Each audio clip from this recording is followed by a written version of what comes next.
So hello, good evening and welcome ladies and gentlemen to Half the Race Gone for the penultimate round of the TSR Super Formula.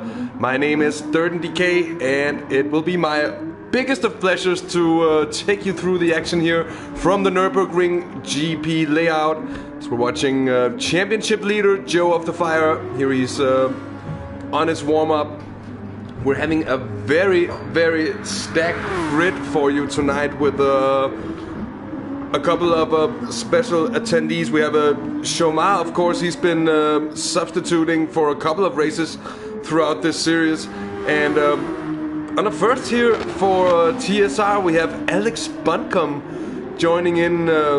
Alex Buncombe, who's an actual racing driver. I was about to. Yes, an actual pro racing driver. He's been in the Blancpain for Nissan, if I'm not completely mistaken, and is of course also a seasoned veteran in Gran Turismo. A big pleasure to have him alongside of the general star lineup that is, of course, as I mentioned before, our championship leader Joe of the Fire. Second place is Martin, TSR Martin, very closely placed with CJ, who hasn't arrived yet. And with that said, a very warm welcome to everyone who's joined us already. It's a pleasure to see such an activity in chat already here. Nils' shots, Martin all alone a Tron, or the Tron, as I've been told that it could be foreshortened as. Certainly a bit easier that. Apple is here. It's a pleasure to have Apple. And then of course Bambi, Pinkery, and if I've forgotten everyone already. So it's been a long week with no broadcasts here on the channel, but let me tell you folks, we are moving towards brighter times. We have much more on schedule, even in the nearer future, with the VRR, the Virtual Reality Racing Series, being or having partnered with the VRR for their upcoming 6th season of their Super GT series. We have the final couple of Nuke Endurance Series Season 4.5 events, plus other good stuff. And then come June, we've got a big IGTL race weekend coming up for you, but more on that once we get a little bit further. Anyway, evening to Max Kempenaar and to Rips as well. It's a pleasure to have you along as we're just watching Alex Buncombe fastest in practice so far. Well, it's been the witty professor who's really been a factor of power in this series. He hasn't always been the very fastest necessarily, but here he is parked along the pit entry. But he has been so consistent, and he's been taking up those points at every occasion. And as I mentioned, here we are at the penultimate round. Joe of the Fire needs to score 4 points to ensure himself the championship title, and a lot of stuff has to go wrong for him in order to lose it. There's Martin, who is currently in second position with a 4-point gap down to, as I mentioned before, CJ, who's not here yet. And then impressively enough, Shoma, I think, having run two or three races, well, it's good enough for very much being in the battle for 4th overall, alongside Wake CU and T5 Black as well.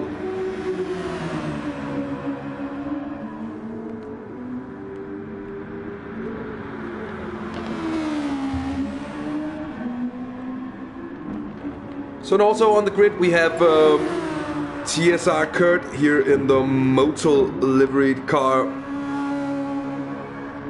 And speaking of liveries, also if some of you has mentioned when watching these TSR series, this crew of people do take the livery game seriously, and I think it is quite a high standard of liveries we're seeing here.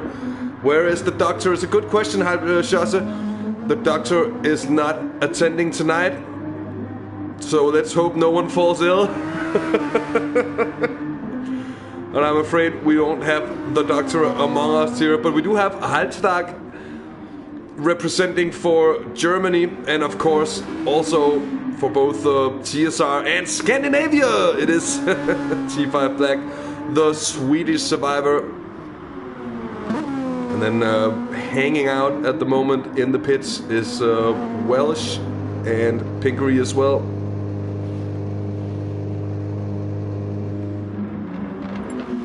So getting into the details of this race tonight, well, the tire modifier times 3, the fuel modifier times 1, and the 2 allowed compounds for tonight is the soft and the mediums, with the little edge to it that only one set of softs will be allowed for the race. And also, as we're getting the qualifying session underway right about now, also it's worth noting that the drivers will be forced to start on the compound that they qualify upon. Here's CJ.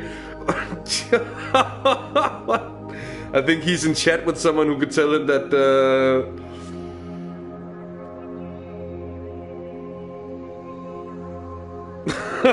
Bambi, I hadn't seen that comment until now. That's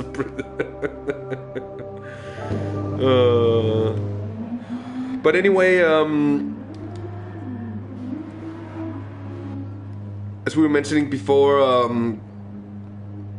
just about the qualifying format that they had to, the drivers are having to start the race on the tire they qualify upon, and that's what we see here: Chomar on the mediums, Martin on the mediums, Pinkery on the mediums as well, opting to keep the softer tire for later in the race. However, I will say throughout this series, we've yet to see someone starting on the mediums and thus also qualifying on the mediums actually taking a win. It has been soft starters taking the victory on each and every occasion so far.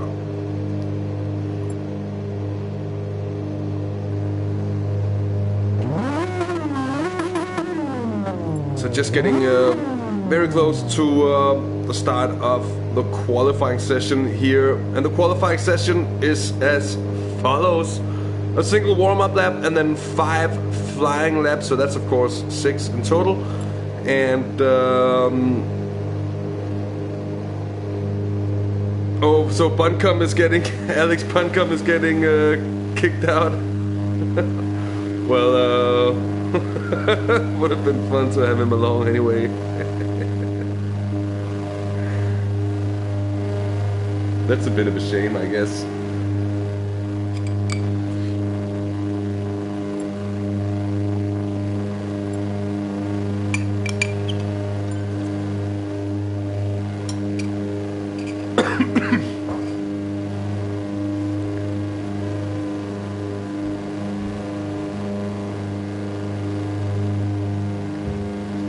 Big drama as Alex Buncombe gets banned from the TSR. Banned is perhaps a bit much to say.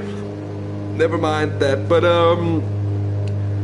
I thought Chomar had dragged him along, and it could have been very plausible. Those two I've known, they've raced before together, and I also know that Alex has been racing in the IGTL and such. But still.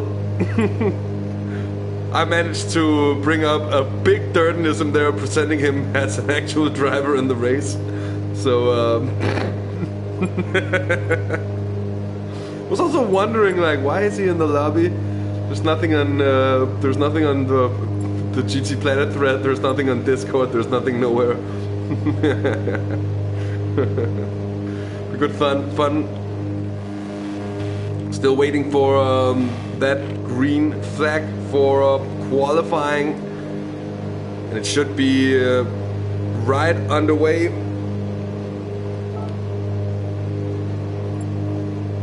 Still only 7 drivers having joined track here, so still needing the last couple of joinees, so to say.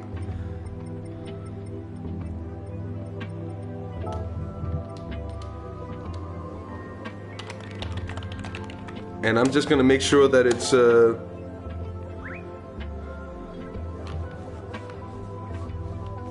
Alex fell victim to the commentator's curse. Storm, you don't say. I should just have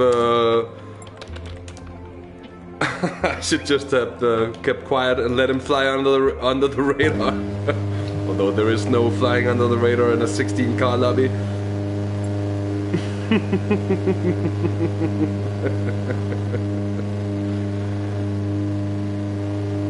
So good evening and welcome to everyone joining us. Here we are right on the edge of the start of the qualifying session. We'll be underway in just a few moments, I'd suppose. And that's a daring statement, Bambi. I'd like to see a race to back that up.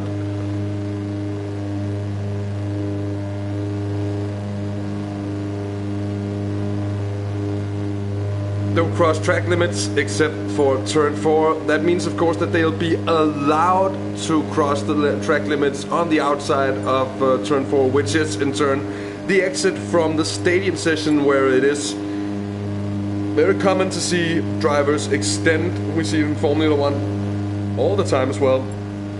And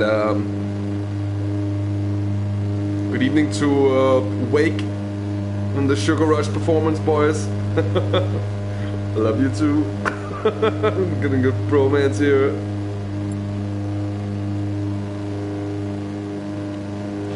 Yeah, we're getting a lot of Wang here. Oh, we have...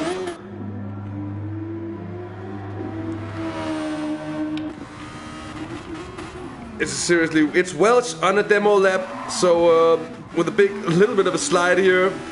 The stadium section. Jimmy tells him to pin it.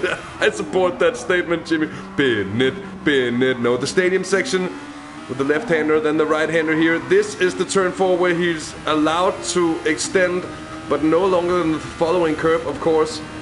Then into the first SS downhill section here, and then the slow second part. Tidy on the exit. Demo lap indeed here from Mr. GT Welsh. We should have recorded this in advance, of course, can't. Still don't have a PC alive and kicking. But I'm working on that. That and a capture card to really just be able to do so much more. And I think that I could step up the game just that little bit extra more in terms of production value and adding a little bit extra here and there. Anyway, I was about to think I was gonna take you through the lap. Well, I'm not. Final chicane. Welsh almost keeps it smooth, but managed to get a big slider on that final corner. And there it is, the demo lap, and it of course is just in terms of demolition lap. It's of course in terms of track limits. And there it is. That of course should means that the qualifying is ready to get underway.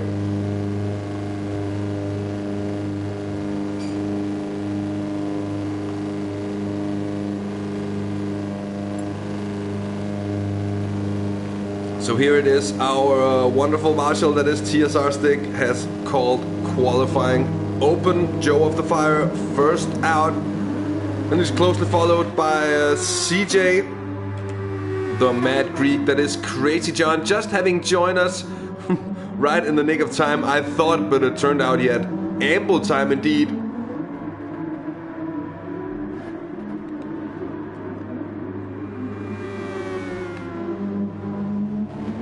And there are all the drivers, of course, eager, I think, to find clear track space for their flying laps. One thing you certainly don't want to do is being held up. Of course, it's not really a problem on the out lap, but on any other lap, yeah.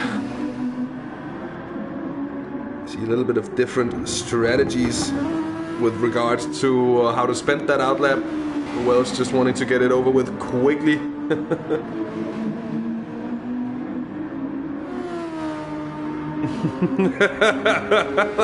Storm Pacer noting that Martin chose a bad time to visit the potty, I guess. He's still in the pits. He is visiting the potty. Here he is. Oh, that was a wee break, but back he is. So 13 drivers lining up today, and by pure tradition, almost, Joe of the Fire being first out of the pit boxes in qualifying. He's been so for, well, every qualifying session, more or less.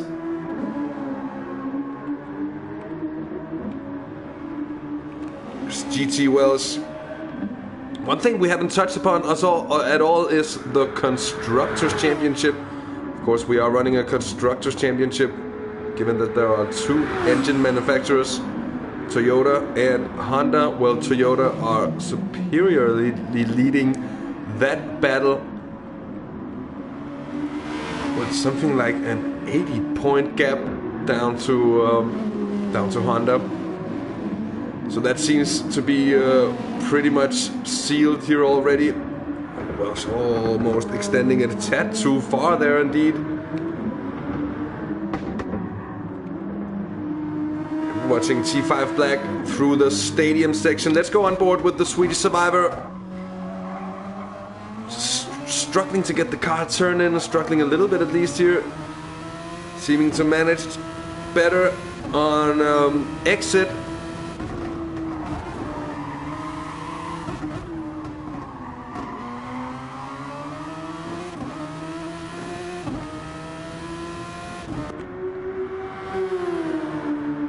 Still waiting for the first times to be posted. Oh, as T5 gets it into the grass, and that's going to compromise that lap for him. Here is Joe of the Fire. He's on his way through the final chicane, and that means the final chicane is the penultimate couple of corners that make up that chicane. And then through the final corner up towards the line, it's a 1:37 dead for Joe of the Fire. And Welsh isn't going to be anywhere near that. He's 1.7 seconds down. And here it is, T5 Black, whom we watched before.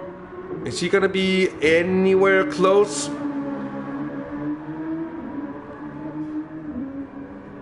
We should actually just, as we've done for some of the qualifying sessions, just to have the overview of times and tires as well. T5 not getting any kind of good run on his first lap. Here comes Halbstag,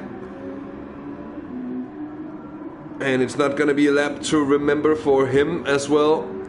Far off the pace. And same goes for Jimmy here with a 44 Wake CU. He's in the 40s as well. CJ haven't had any luck on his first lap as well. So really lots of drivers suffering with the first qualifying lap here. TSR Kurt third fastest, but still almost 3 seconds down on Joe of the Fire. GRM Bandit, that's a 42 for him so far. Pinkery's in the pits, and that's to repair some damage. And that's surely gonna cost him as well. Shoma, he's seems still to be getting acquainted with the car. Joe of the Fire just finishing his second lap and not bettering it though. He's a 10th down on lap 2. Will Friedman posted the second best time so far, but 1.5 seconds down on Joe of the Fire. So clearly everybody else needs to get their consistency right for the rest of the qualifying session. I'm having a hard time imagining that Joe of the Fire is just that much faster than everyone else here. Welsh 1.7 seconds down, and then they just follow quite closely and along everyone else.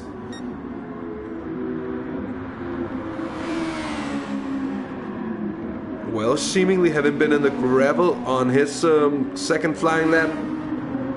Third one for him now, and he's down. just slightly down.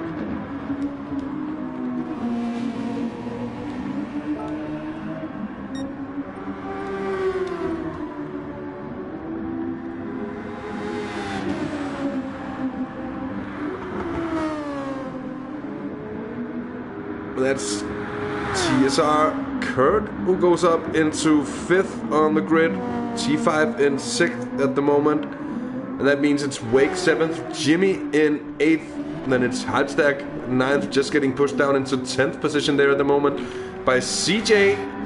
CJ, the first one to go close to Joe of the Fire, and just as that happens, the witty professor with a new best time, 1:36.8. So now 3/10 better than what CJ just posted in. Welsh getting quicker as well. 6/10 down on Joe of the Fire, but still within reach. So seems to be working out a little bit better for some of those drivers. Just as I say that, there's a big slide there from GT Welsh in the midst of the stadium section.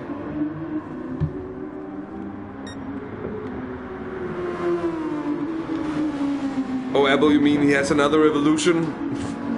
Joe with a Fanatec wheel instead of a pad? There's Will Friedman, the Frenchman, 4th on the grid so far. But given that 4th place is still gonna see quite some changes over the rest of this session, because that's of course why we need this, because we need to see the lap count of the drivers. For instance, there Will Friedman spending 10.5 minutes on the outlap. Evening to Darren. Nice to have you along as always, and I hope you're doing well. Well, that's not gonna be it. At least not that time around here. Martin's improved, but not by enough. And he's still 1.5 seconds down on the witty professor at the moment, so he's really needing to find some kind of forms. But he is, mind you, he is on the mediums, and that might actually make a little bit more sense of it. Are we only seeing a couple of drivers on the softs here? Will Friedman, well, he's of course on the softs. Weave, McGee, yeah, you don't say he is. Martin getting all over the place, very out of shape. But Welsh on the softs as well. See those softs getting worn very quickly here in qualifying. That might be an explanation. CJ qualifying on the softs as well. Joe of the Fire, we saw that before. He is on the softs. Martin on the mediums. Shomar, I think, on the mediums as well. We have to go through the grid order to actually check who. There's CJ improving by 0.006 of a second. That's not going to be enough to pull in Joe of the Fire. This is his last attempt to get in a good qualifying lap. I think that'll go for most of the pack here as Joe of the Fire rounds the final bend for the final time, and it's not going to be an improvement, it's going to be very close, but that 1:36.8 is going to be standing as a provisional pole so far at least. Let's follow CJ the Mad Greek here on his attempt to take pole position away from Joe of the Fire. I think that's Jimmy up in front in the car guy Honda. And he had a little bit of a squirm there as CJ. That's absolutely pushing it to the limit. Oh, and also above and beyond the limit, perhaps. I think that's gonna cost him a little time. Let's see what's the split gonna be down through into the chicane here. We're not even gonna see the split. Oh, and a little bit of a jump. Oh, and then getting completely out of shape, and that is it. It's not gonna be CJ. Welsh is done. Will Friedman is done as well. 1.4 seconds down in 4th position. That is impressive indeed. Chomar still has an attempt left. And CJ, I don't think you can blame it on the traffic this time around. Chomar on his final lap, but he is on the mediums and he is at the moment fastest of the medium qualifiers as well. And he did indeed CJ it. That's the reason it's called CJing it. Getting a tad too wide on corner exit and spinning. I don't know if that's actually what happened. It might just be the kind of unruly nature at low speeds when there's no downforce for these cars. With Chomar, he's on an improvement, and that might actually just push him past Will Friedman up into an impressive 4th position on the mediums. Evening to VLX Maverick. It's going well. It's going nicely. Although I am a bit tired from a lot of hard work, head work, cycling around. And it's not because I'm gonna spend a whole lot of time advertising it, but I just want to say thanks for supporting us on Patreon, Maverick. I really appreciate it, and yeah, it's hugely appreciated. So that's Chomar finishing it, and didn't he want to get past Friedman, or what was that all about? That was kind of strange. So we'll have 4 minutes of break until we get the race underway. That means everybody will just have time for a little toilet break, me included. I'll need one of those just as we are gonna have a look at the timing screen. The timing scream. The timing. The timing screen.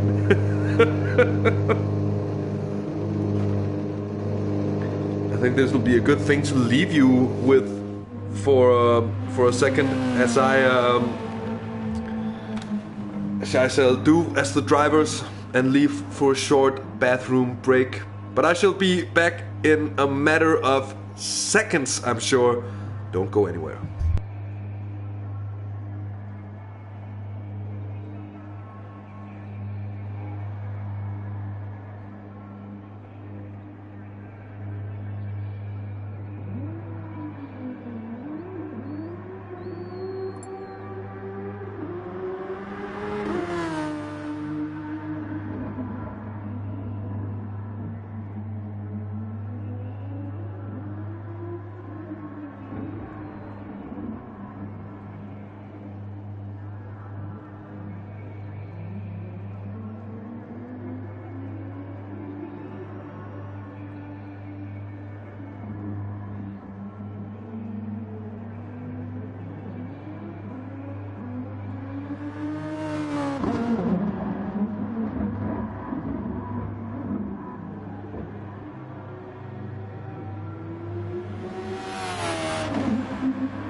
So, ladies and gentlemen, I am back in the booth.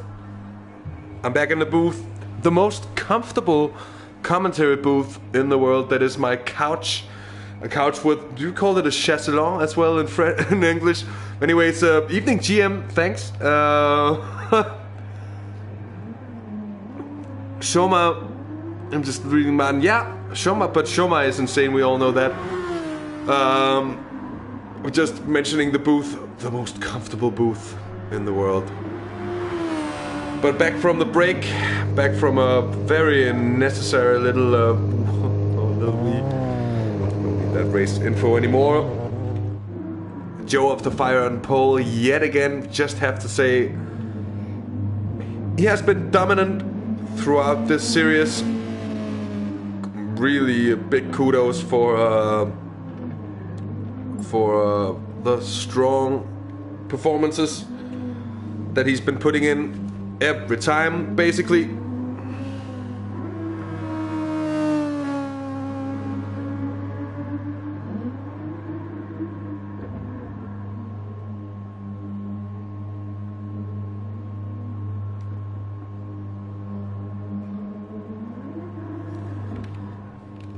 So we should have race start, well, right about now, basically, if all the drivers are ready and present, which we're of course hoping for. It's gonna go back to the live timing screen so we can actually have a look at the entire grid. So Joe of the Fire on pole in front of CJ, then it's GT Welsh, first of the TSR drivers, Will Friedman, best of the Frenchmen, right in front of Chomar, the second of those two. Then the Flying Dutchman, TSR Martin, on the mediums as well. He's in 6th position in front of Kurt 24 and T5 Black.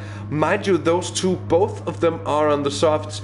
Then Wake CU in 9th. He's on the mediums as well for Sugar Rush Performance in his Honda-powered machine. TSR Jimmy in 10th position in the Car Guy Honda. He's on the softs as well with the Halbstag in 11th. It's VLX Pinkery, the Volex esports driver. He's on the mediums, of course, as well. He's in 12th position. GRM Bandit, Grip Runners Motorsports, but driving for Nuke Shot today.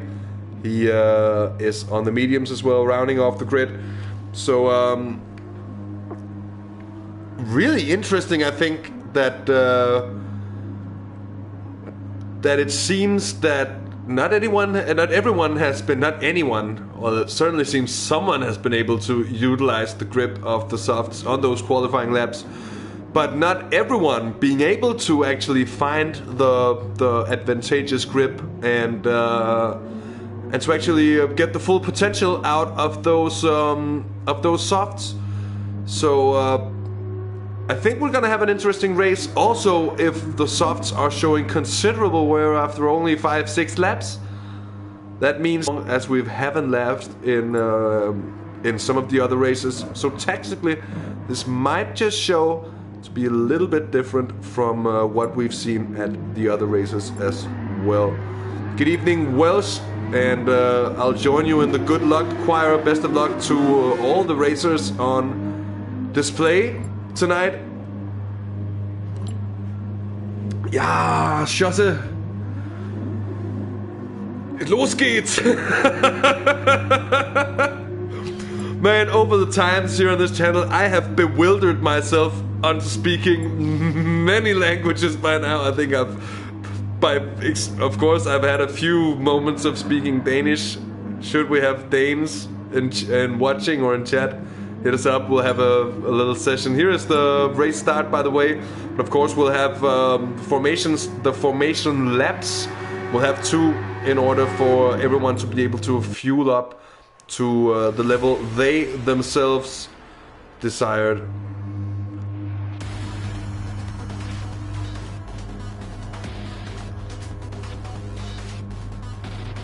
Dirt and try 15 seconds. Well, if it's gonna be me timing it out and not Sticks in the safety car, of course.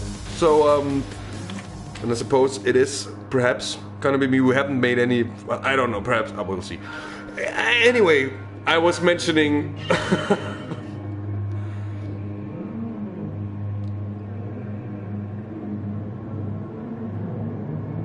about tires. It's gonna be really interesting to see how the tire game develops here for this race. And fuel was also what I was mentioning upon.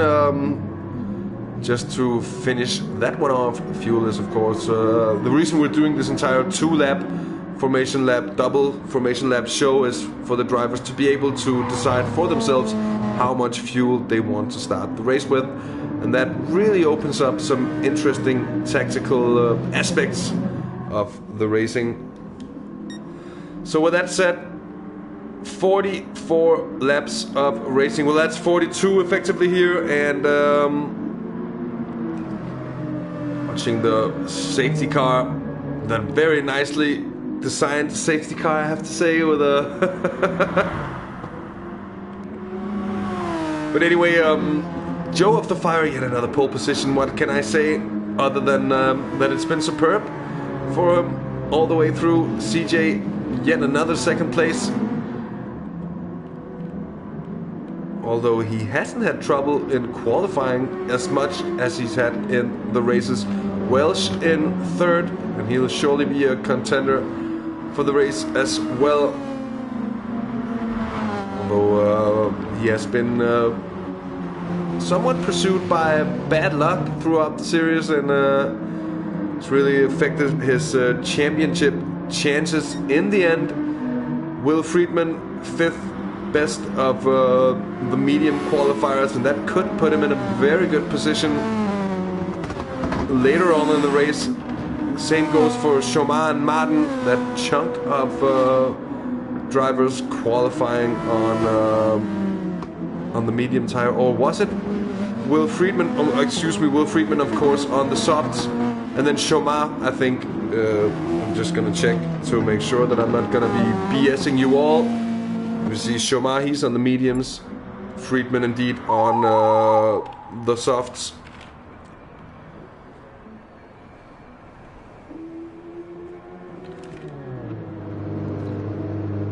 We'll also try to take notice of how much fuel there's being put into the cars now, because first of all, it could really have something to say of with regards to pace early in the race. But if we see drivers filling up the cars, like really brimming them, well then no, they're going to be saving time. There, Martin with the 40% more fuel in his tank than Joe of the Fire, for instance. That certainly is going to be that's going to be to Martin's advantage late race here.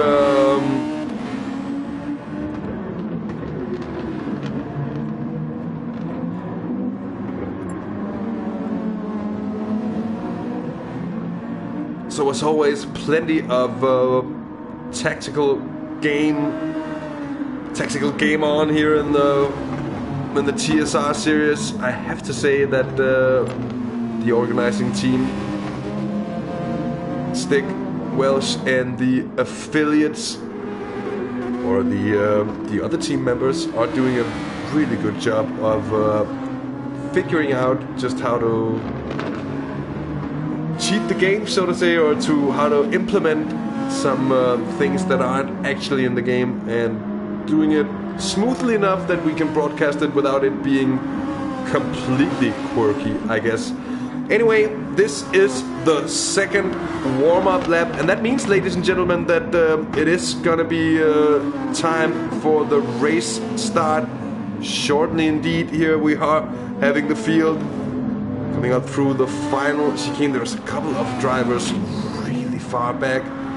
They'll be having to catch up. That's Halbstag getting past Pinkery. But of course, with a grid start, well, it's me just stressing on about it, because usually it would be a problem if we had a rolling start. We don't. It's going to be a grid start. So biggest of worries in that sense is that the leading cars are going to be suffering from cold tires on the way down to turn 1. Something that's seen before.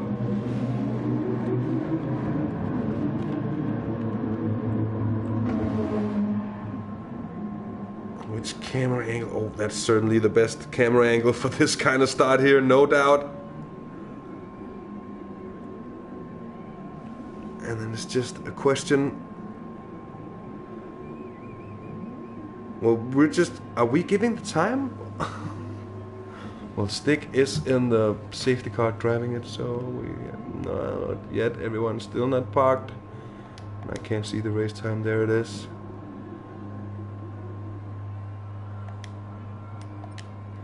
And there it is, saying 6:00. And that means 15 seconds. 15 seconds. And make that 5 seconds right about now, ladies and gentlemen. And that means that there we are, it's the green flag, and we're off for round 5 of the TSR Super Formula, and CJ gets the brilliant start. Someone gets a big shunt and goes all the way across the track into the barriers. Oh, who was that? We're gonna have to watch a replay of that. CJ and Joe of the Fire side by side, but the Mad Greek holding on to it.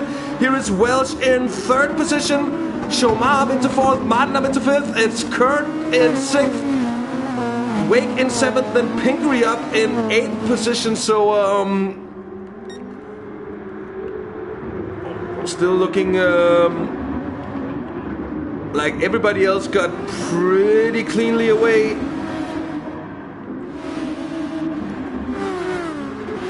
Although did look like a big shunt towards the wall. I don't know, it was just lag. Let's go back to see. Was it Will Friedman who had that issue? Let's have another look at the start, ladies and gentlemen. Will Friedman has had some sort of issue, and it was, oh, a big shunt there. And that's Will Friedman and T5 Black, who now has a lot of surviving to do. What a poor start. What a poor start for both of those drivers. Let's see it from the perspective of T5 here. Evening to Ethan. It's nice to have you along, mate. Oh, he just goes wide. And it was T5 we saw clearing out there. And you don't show up right at the end. That's nice to see. Well, let's go back with the lead battle, because it is at the moment CJ extending quietly. And he's not extending the gap, he's extending the track ever so slightly there in his battle with Joe of the Fire at the moment. The witty professor putting on the pressure. Welsh just losing the slipstream, it seems, at the moment. He's just over a second down on the leader. And then he has just about 2 seconds down to Chomar. Now, mind you, both Chomar and Martin are on the mediums. So those medium runners in 4th and 5th position, very far up the order at the moment. Really doing well for themselves. Mika, what a pleasure to have you along as well. It's been a long while, or at least I feel that way. But anyway, it's nice to have you along yet again. I feel like this is like the core crew getting back together.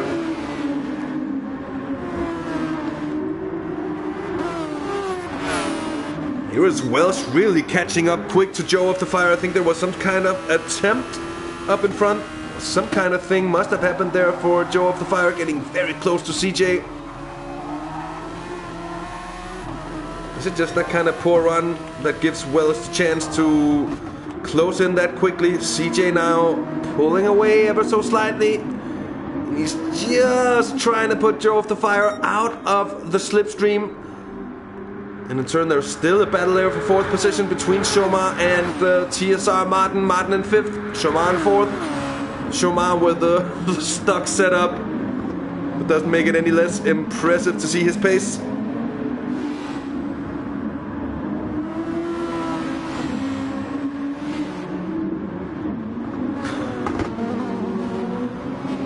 Wake CU there, 6th, doing well to hold on. Then it is 4 seconds down to Jimmy, and a little bit further down along the order, it's Kurt.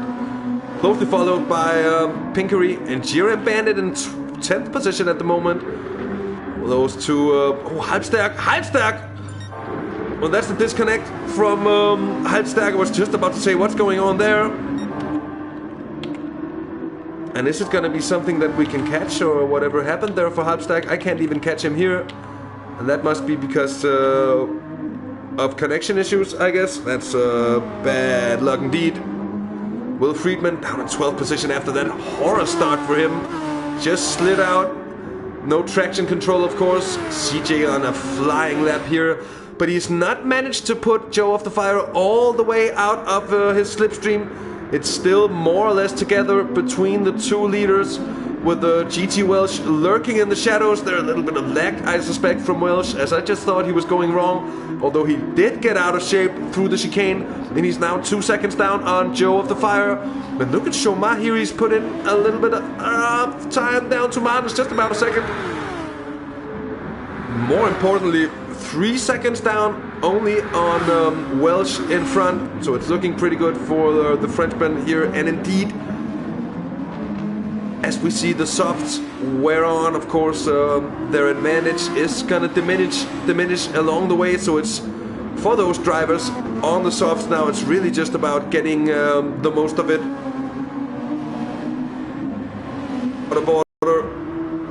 Now back with the leading battle, and the Wang Cam of the Mad Greek that is leading the race. It is Crazy John, evening to a shiny Swablu. The man formerly known as Ares. Of course, as always, I'd expect him to be rooting strongly for the man that we're on board with here at the moment.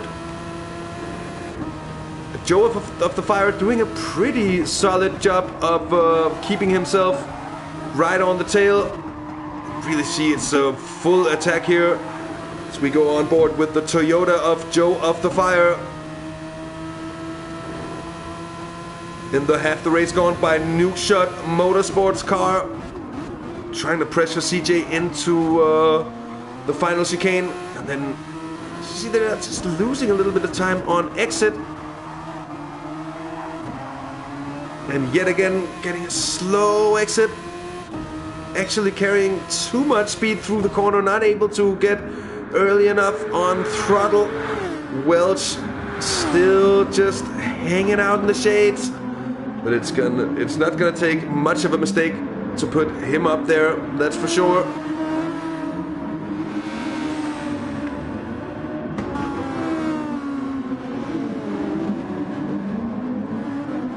Mika, you know I got the dip, and the Nürburgring got big dips too. We'll see one soon here. Oh, Joe of the Fire getting close once again to CJ up in front as we're riding on board with GT Welsh.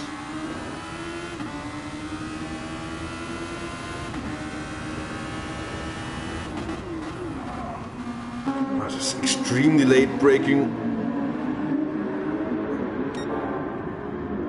Welsh on a fastest lap at the moment, so he's certainly not dropped off the pace completely as he makes his way up through the Schumacher S's. And of course it is just a matter of the two in front beginning to battle, and he'll surely be able to claw his way in back. Here he gets a good run, and already now we see the lap times being quicker than in qualifying, and that in turn has to do with the fact that the drivers are running less fuel now than they were in qualifying. Of course, in qualifying, starting out at 100% fuel and not being able to do, well, anything less with it really. Here the drivers are, I think these three drivers at least, on just about half a tank. And Mika, we'll have to see on Dirt Rally come Thursday, because it all depends on whether I can get my pedals fixed. The very, very, very generous man that is Dr. Hash has actually sent me his old G27 pedals for me to have a chance to actually get to do some driving. So I'm eagerly awaiting this, as I said, very generous, more or less gift, I guess, from Dr. Hash. Hugely appreciative of, and yeah, really thankful, because it means that I can actually get to race soon again, which I haven't been doing much of lately. I've been commentating a lot. Racing, not so much. Pedals, no, pedals. Pedals.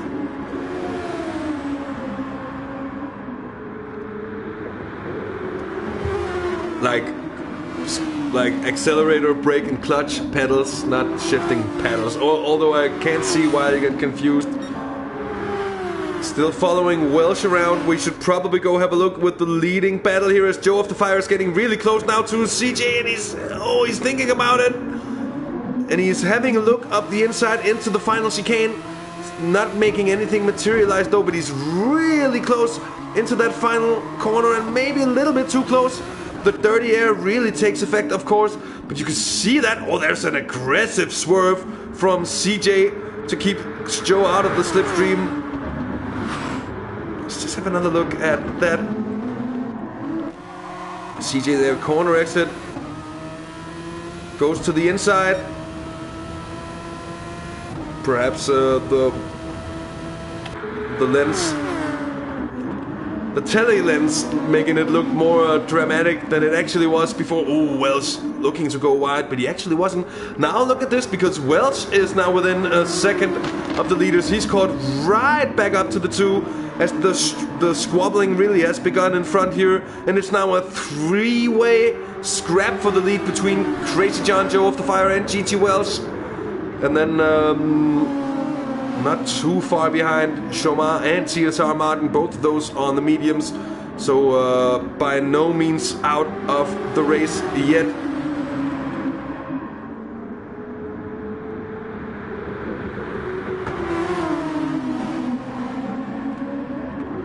So Welsh, just as he got really close, he's losing a little bit of time through the middle sector as we're back on board with the GT Welsh. That gives us the panorama view of what's going on in front. Oh, gets a big slide on there, Welsh, yet again.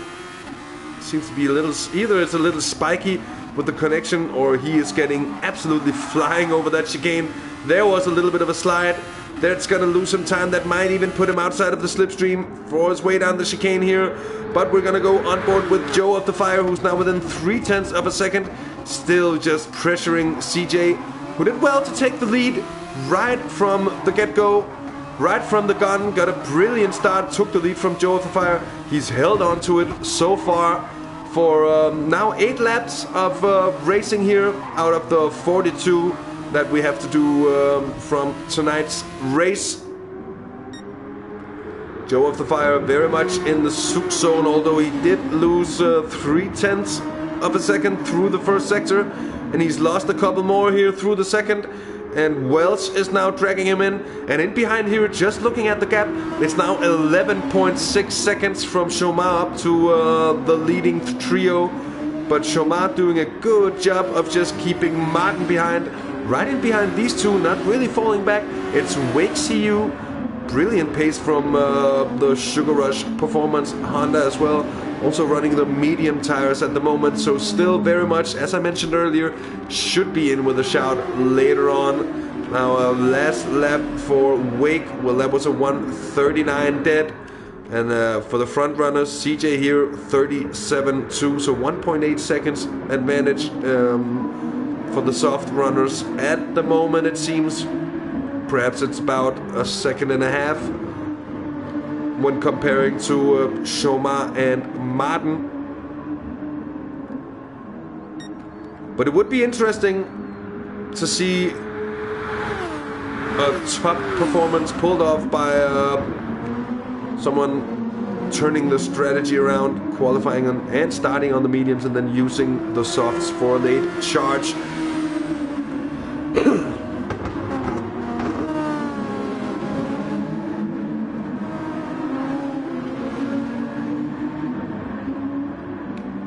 Summer will be busy here as well, Mika, with the VRR that we're really excited about broadcasting and bringing to you.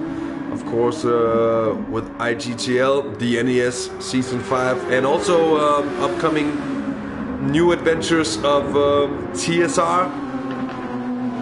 And I'm just wondering what they're going to be coming up with the next time, the Mad Lads. A good evening to anyone joining us here after race start. You're of course watching the TSR Super Formula Series, and it's the penultimate round, 5 of 6. The only race to be held in Europe in this series from the Nürburgring GP layout. It's close, and it still is here as we're well, don't mind that it's reading lap 11. We are closing in on what's actually lap 10 of the race here. Still with CJ leading, still with Joe of the Fire within a second, and still with GT Welsh lurking in the shadows of 2 leaders right in behind. So still by no means decided here. And in behind, it's the first of the medium runners, those who started on the medium compounds. That's Chomar, TSR Martin, and Wake CU. And Shaz, I have to agree with you on Welsh's livery.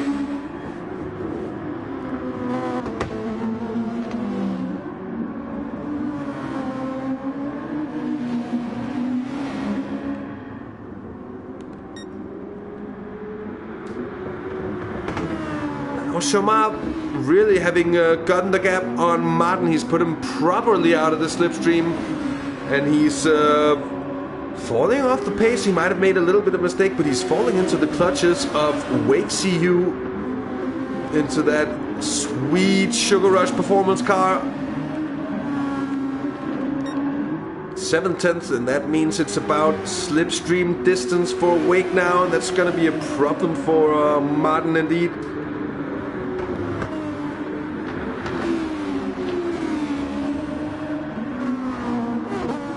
And just as I say that, he pulls out a couple of tenths again and gets a better exit here.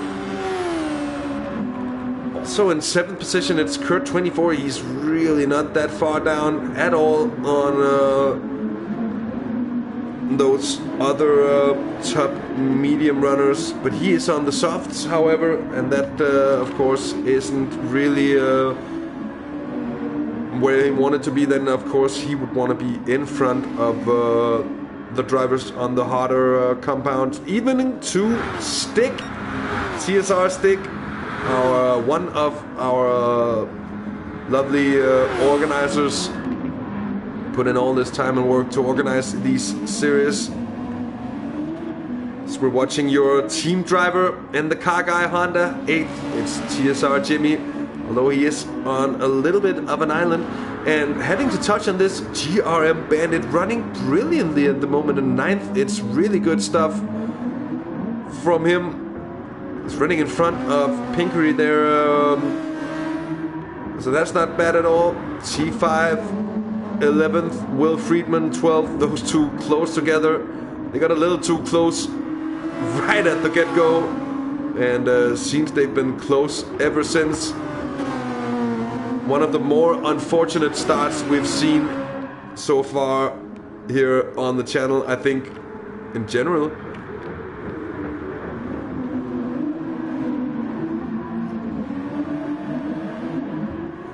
Joe's decided to let Welsh attack CJ for a bit. Well, that seems unlike Joe.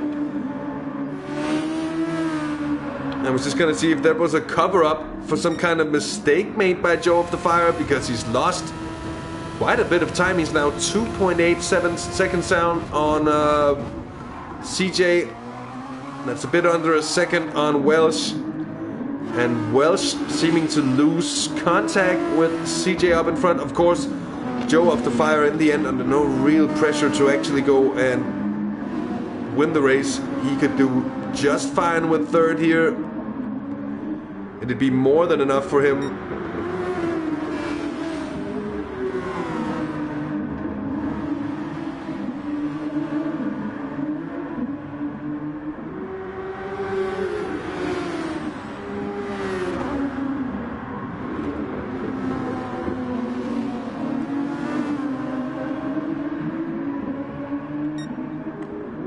And having said that, he's now clawing back some time. I haven't really seen too much usage of the overtake boost yet when these cars come equipped with this 20-25 horsepower boost that can be deployed for, I think it's 100 seconds a race. I'm not quite sure actually what we're using neutral multiplier. It should be 100 seconds.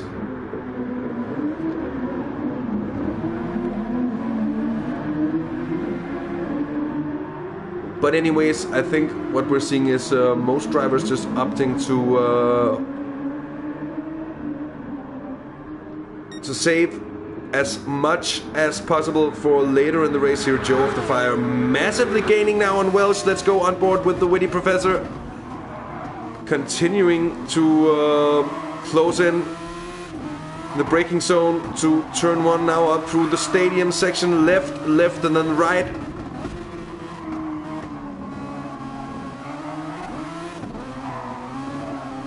Seen Joe of the Fire suffering slightly here, and he does so yet again. He throws away 0.3 of a second there to GT Welsh just through that section alone. Now looking at Chomar, he's lost a little bit of time down to Martin again, and he's 17 seconds down on Joe of the Fire. That's 18.5 on race leader CJ, of course.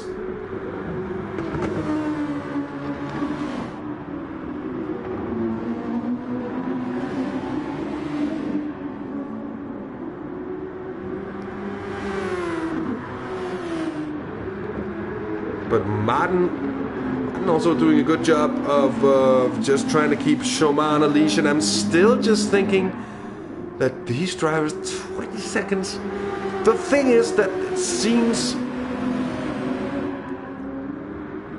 that later in the race it's sometimes harder to pick up that time that you've lost earlier on. You're gonna have traffic to deal with, you're gonna have, well, different stuff. Of course, in this situation, with Chomar and Martin running 4th and 5th and Wake in 6th position as well, because he's just about as close, we might just end up seeing these 3 cars mixing it up with the front 3, and that'd be hugely interesting.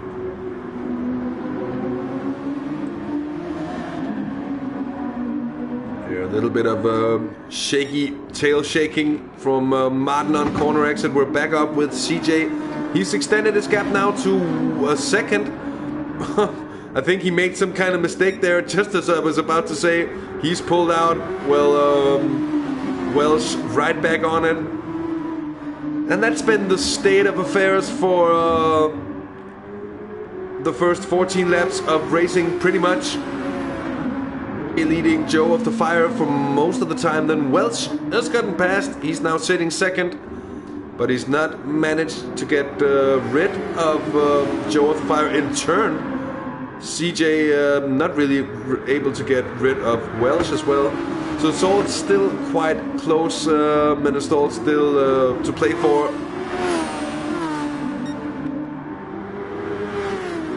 Further down the order, I think Kurt were catching up before. He's lost out a little again.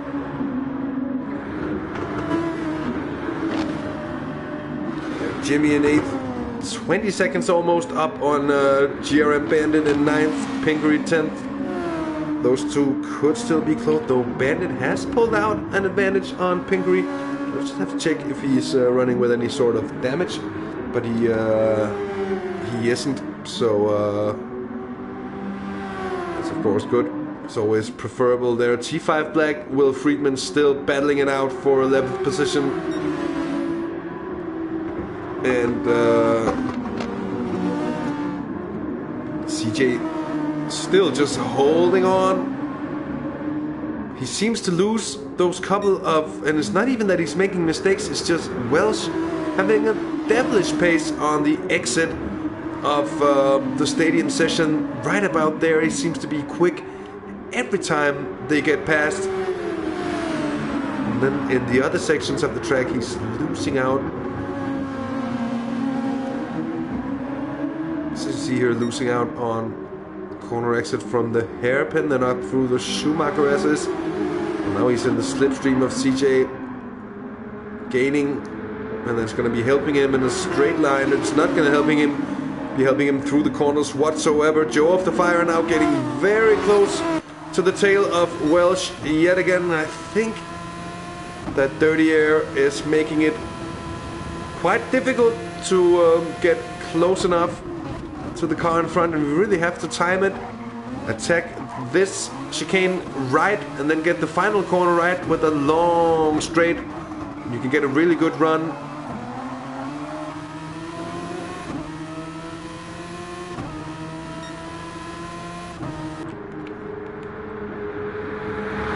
Talking of a good run, I think it's Welsh getting the best run of the 3-leader pack that we're following at the moment.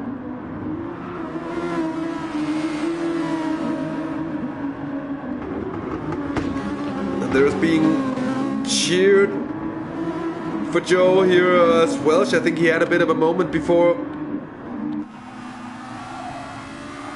To the second left-hander of the stadium complex.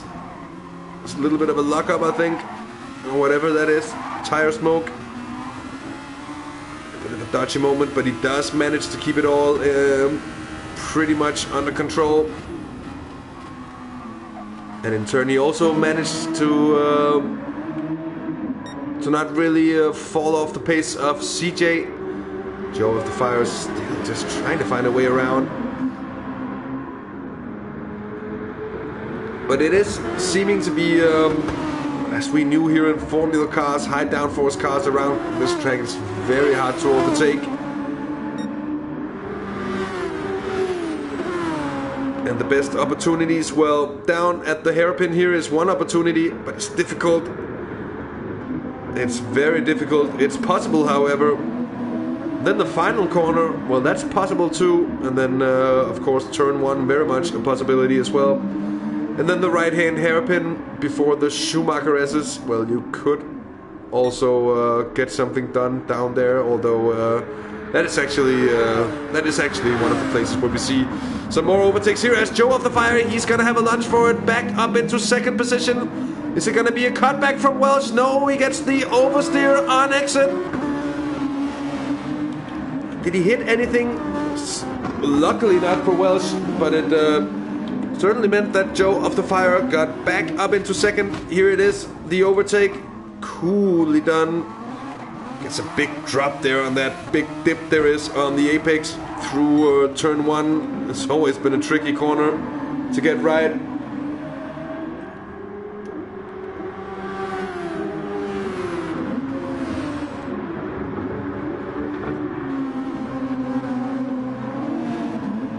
That was a very nice move from Joe of the Fire to get back up into second position. Now let's see if he can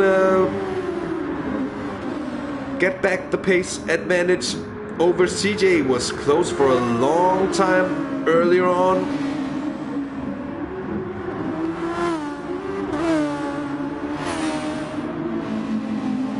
Down in 5th and getting put under pressure from Wake CU. That's TSR Martin. Who's at the same time falling off the pace of Shoma ever so slightly. Just gonna go on board with Belgian Wake CU as he attempts to squeeze every bit of juice out of Martin. And with that said, Welsh is pitting in. So the first of the soft starters to pit in, GT Welsh. 6% of fuel left in his tank, so very low fuel here at the end of his stint.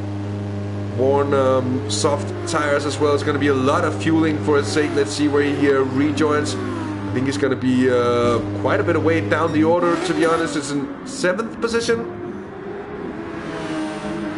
That is rejoining 7th, I think, right in front of Jimmy. Jimmy just too far down to be able to get any kind of lunge on him. So now Welsh on the mediums in 7th position and with 24 laps remaining of the race, and that should be doable on a single stint. So I think that's going to be the only pit stop from Welsh.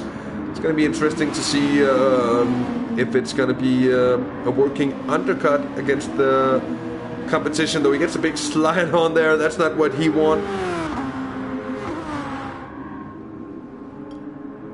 CJ leading by 1.2 seconds now, heading into the final chicane, and he seems to be quite comfortable at the moment. Goes for another lap. Same goes for Joe of the Fire. Shoma, he's down by 25 seconds almost by now. Of course, still running on the mediums, and I'd expect him to have more fuel in his car. Of course, same goes for Martin, and in turn would expect these guys to be on one stoppers as well. Although there is a big difference in the fact that if these guys were starting out with a full tank of fuel and that they don't have to fuel at all, well, that's gonna be just about 10 seconds, I think, if not even more. Well, 10 seconds, I think it's just a careful estimate, but 10 seconds all there alone getting taken out of the advantage of the cars in front, and then the car that then the time that they can claw back by having the softer tire for the end of the race. So it's still not over, and it's still not decided. Even though it does look decisive with two cars ahead by 25 seconds, all on the same amount of stops. But that's the wonders of strategy and tactics in racing. And I've touched on this on many a times, and I'll be glad to mention it again. But I really love it when you can have racing where different strategies kind of spread apart and then come together again for those final couple of laps, that really becomes intense. We saw it when we had the NES special event race from Bathurst in the Group 4 cars, as just talking about something that came together in the final couple of laps.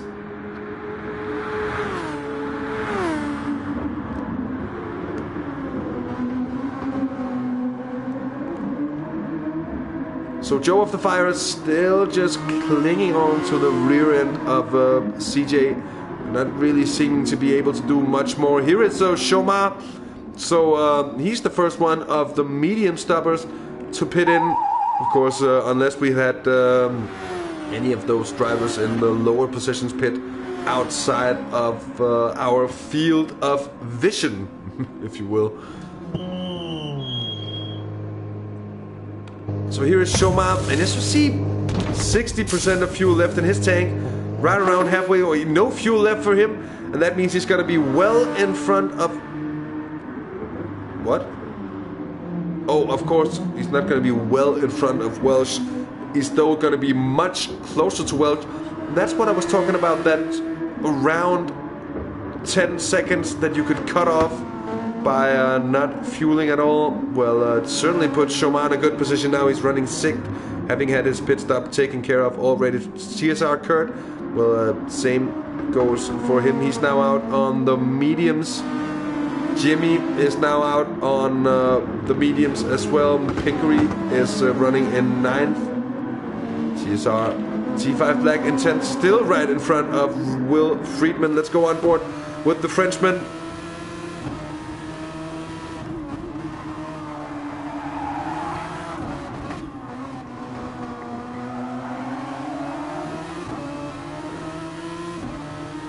Those two really having had a good long scrap, and by the looks of it, I must say a really respectful one as well, because they're still there, both of them. So no hard feelings after that dreadful incident at the start of the race.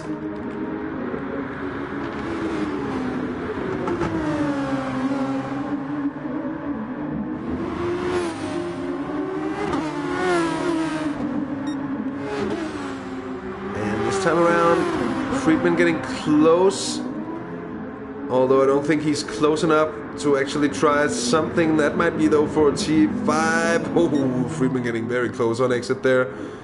CJ still leading Joe of the Fire by just over half a second up through the Schumacher S's.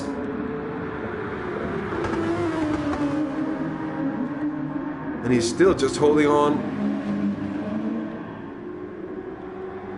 So here now down by 30 seconds, it's TSR Martin battling it out with Wake CU. That's not gonna help any of these two against Welsh and Shomar, who's already pitted, because it's gonna be time they're throwing away on these laps before their pit stops.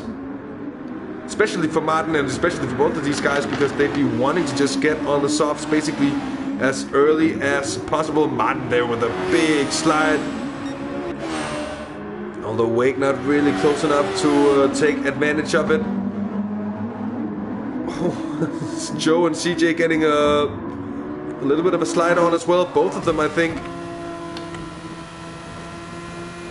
Just gonna catch another look at that situation because it looked a little bit sketchy in my eyes. There, oh, that's the big dip.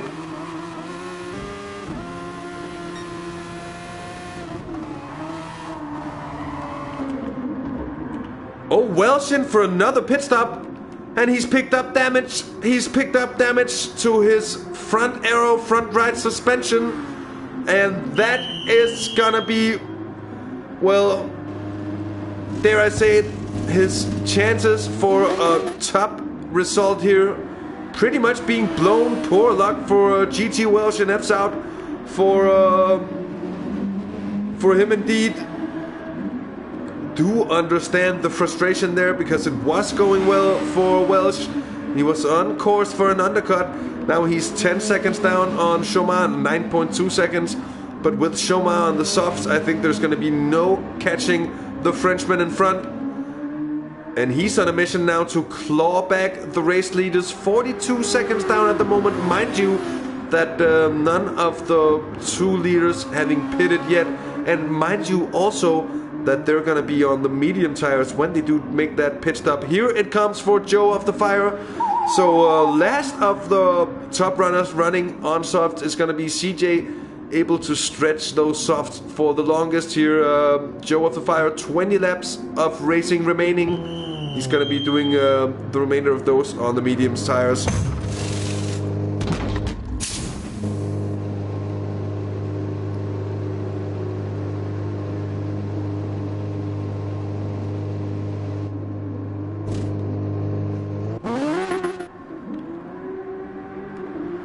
So Joe of the Fire, he rejoins 5-6 seconds clear of, it's going to be a bit less than that, 3.5 seconds I guess by now, clear of Wake and Martin. Well, that's actually less than I would have anticipated.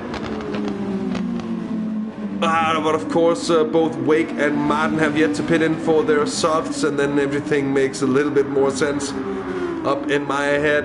He's gotta be Shomar that he's actually worrying about, but Shomar really clawing in time quickly. He's clawed back 2 seconds just since we checked in last time, and I think CJ really losing time now on those worn softs for him. He's gonna be losing time for the rest of the race, I think.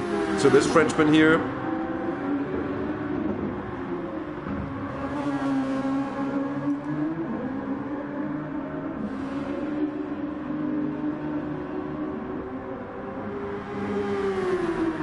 what is your special Mika? Where is your special sub sounds gonna come on from Mudrunner? Or your oh, here is PJ sitting in. I was just about to say that. Here is CJ pitting in, and he has 21% of fuel left. So he's been running more fuel than both Joe of the Fire and Welsh as well. Here he does rejoin Martin pitting in for his pit stop. CJ rejoining in the lead. I think it is going to be in the lead. It's going to be quite close as Joe of the Fire gets right onto the bumper of him. And CJ on cold tires. Joe of the Fire goes for the lead up through the stadium section, and he is in the lead. And that's a brilliant one from the Mad Professor. The Mad Professor, the witty Professor, getting the better of the Mad Greek. Although they're still side by side, this is brilliant stuff.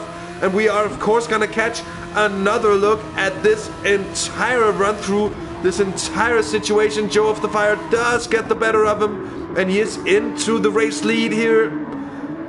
That was a very close one indeed. So let's see here, pit lane exit for CJ. Let's go on board with CJ, watching on behind Joe, getting the cutback it seems. It's just a little bit of a slide for CJ actually. Then he gets in behind. He tries in turn to cut back Joe into the next corner. Does manage to get his car up alongside. That's brilliant stuff. Look at that. But Joe also defending well, gaining the lead in the end.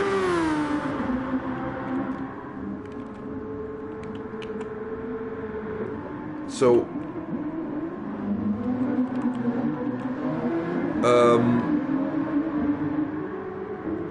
oh, there it is. The lap deltas just went away. They just came. Well, I was just about to say that Joe of the Fire really seems to have the pace, because he's already managed to more or less put the Mad Greek out of his slipstream. And if that's the case, it's going to be really difficult, I think, for CJ to do anything about that. That he's really flying away here. Wake CU in third position at the moment, but under pressure from Shomar. Mind you, of course, Wake has yet to make his first pit stop. When you took the shot. Yeah, Mika, when I get the PC running and everything, I gotta get a soundboard. That's certainly gonna be one of my first one-shot samples to put in. I think that that night of Mudrunner broadcasting, streaming, broadcasting, I think that's gonna be a bit much to say for anything mud runner related. Streaming is probably the right term to use here anyways. I think it gave us a lot of good stuff in the end to use. Certainly a lot of hours of stuff there on display. As Shoma, I think, is gonna make his move on Wake CU, and he's gonna Kevin Magnussen him wide. A little bit of a pushy move from Shoma, but of course the Frenchman knows that he just has to make short work. He does not have the time to stay in behind Shoma or in behind Wake here, losing time behind a car that surely has to pit in soon on worn mediums. Of course, Shoma here on his fresh softs. He's eating into the advantage of the leaders. Here is Wake pitting in, by the way, to get his softs on his car. And Shoma 8.7 seconds down. Just, oh, that big slide is not gonna help him, I think. Welsh is in fourth, but those 14 seconds he's down on Shoma, well, that's some of the time he lost on that incident. Martin in fifth position at the moment. But on the softs as well, you'd imagine. Indeed it is. Indeed he is.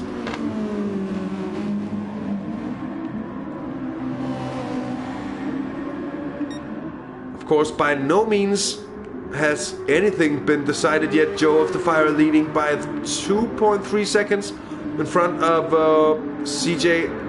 And Shoma now on the softs. He's charging up from behind.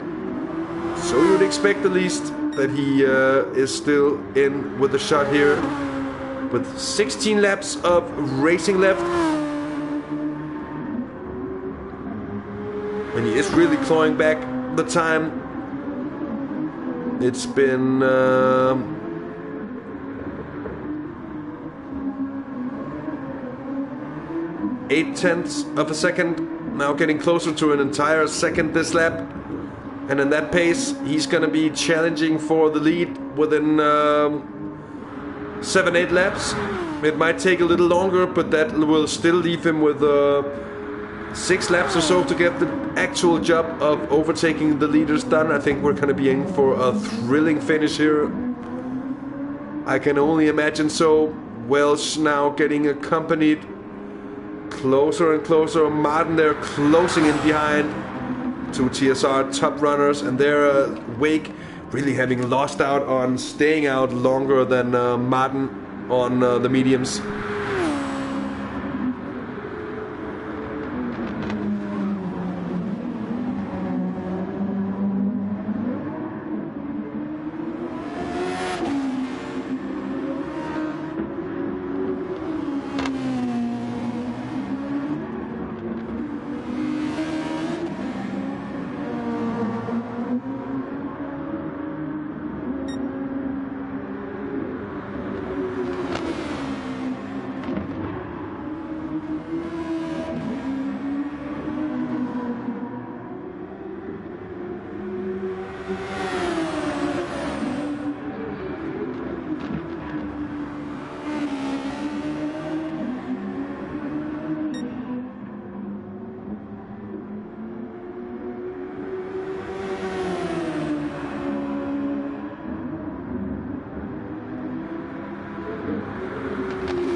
Just having to do a quick toilet run again.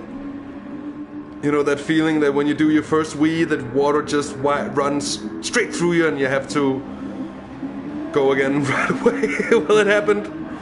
It happened to me. Now we're closing in. We're 15 laps away from the checkered flag. The situation is that the witty professor, Joe of the Fire, is leading his last lap time, a 1:38. That he's pulling out time on CJ.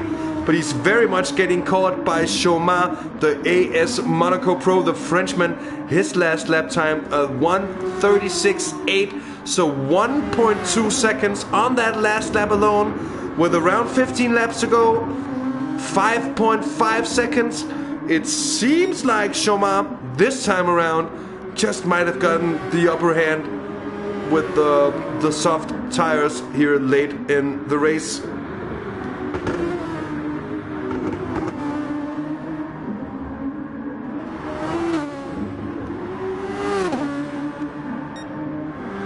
You see him catching quickly up to CJ at the moment, really quickly indeed.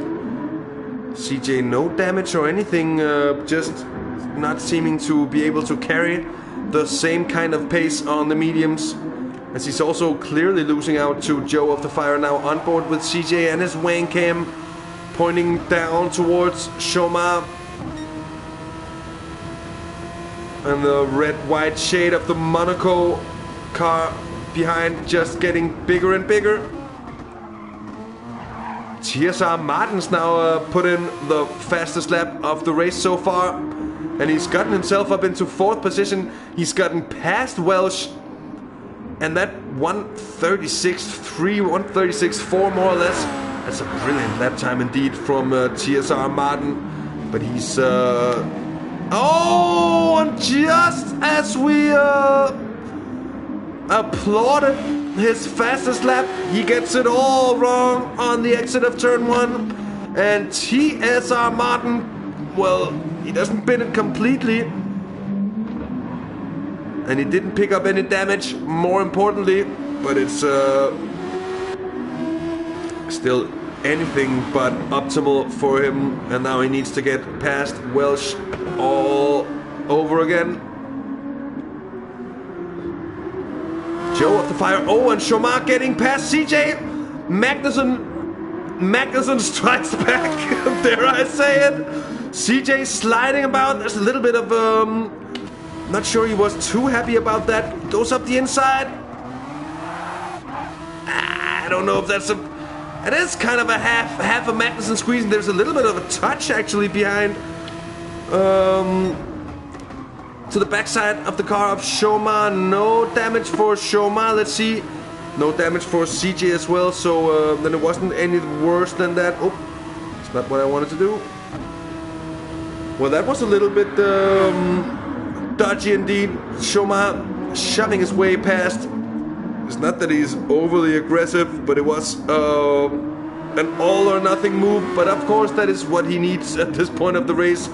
CJ getting a little wide through the stadium section, evening to the Yogi Beer. The Yogi Beer. If you're a beer you can drink, the Yogi Bear. And it's of course a pleasure to have you along. And Apple, I don't see CJ as having front aero damage. So are you having CJ as having front aero damage anywhere? Any of your drivers reporting that? Might be a bug, but I don't think it is. Ooh, CJ getting wide, and he just about managed. Did he manage to save it? Up towards the Schumacher S's. Oh, he's in big trouble here, CJ. Big trouble indeed. Let's see. He got a little wide already on corner entrance to the hairpin. And then he got really wide on the exit. Just managed to keep that. And then it's out on a foraging trip. Manages to get it back. Goes on another slide. Oh, that's his chances done for now. And with 12 laps still remaining, it might actually still be possible for Martin to catch up to CJ. So a podium spot still not impossible at all for the Dutchman.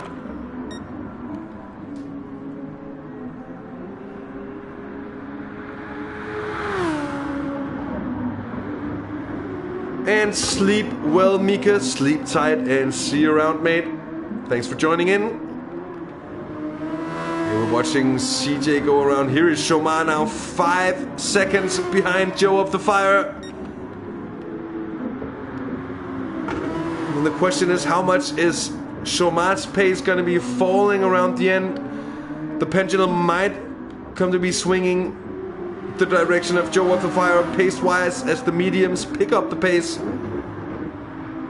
along the stint. And still might all come down to the wire, or indeed very close to it here.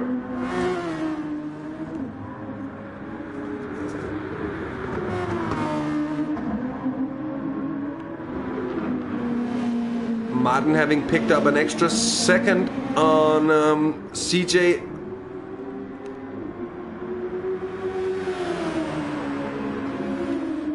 And I think CJ's had another problem here. Might have had it, at least he did look to throw away a lot of time to Martin here up through this section. But that's nailing it pretty well.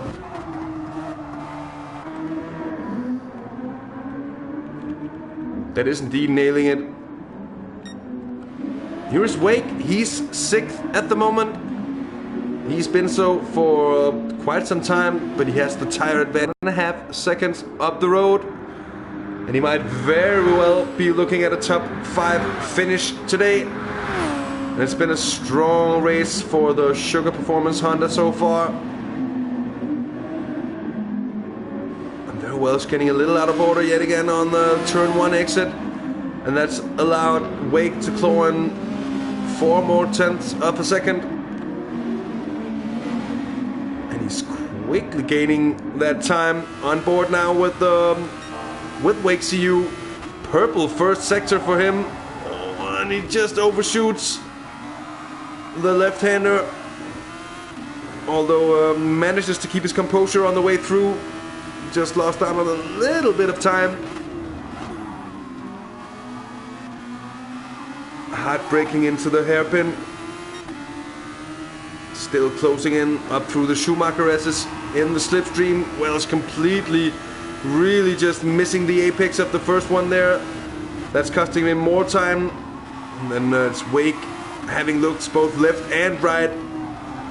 Really making himself shown in the mirrors of the man in front. Now he's should be within striking distance.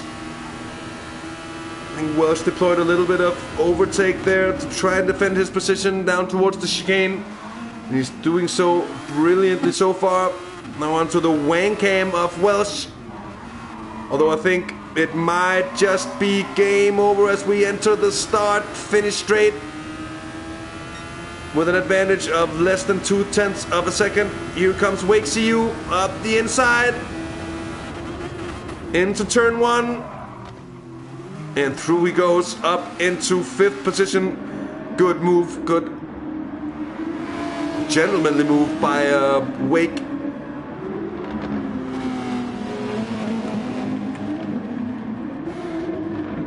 He's having another look from the outside cam. Welch tried to position himself for the cutback, but the well-executed move from Wake saw no opportunities for retaliation. Now catching right back up with our race leader, Joe of the Fire. The advantage is down to 3.5 seconds. Down to Chomar. And then right in behind him it's still CJ. Still lurking though.